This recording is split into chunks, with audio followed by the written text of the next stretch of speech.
Karimnagar Congress party assembly నియోజకవర్గం incharge పుర్మల Srinivas గారి ఆధ్వర్యంలో ఈ ఏడు బొమ్మకల్లో ఘనంగా బతుకమ్మ వేడుకలు నిర్వహించారు. మాజీ జెడ్పీటీసీ శ్రీమతి పుర్మల లలిత గారు మహిళలతో కలిసి బతుకమ్మ ఆడి అలరించారు. ఈ వేడుకల్లో సుడా చైర్మన్ కోమటిరెడ్డి నరేందర్ రెడ్డి గారు పాల్గొన్నారు.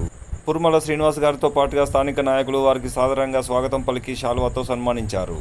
ముందుగా వారు దుర్గామాతను దర్శించుకొని మొక్కులు చెల్లించుకున్నారు.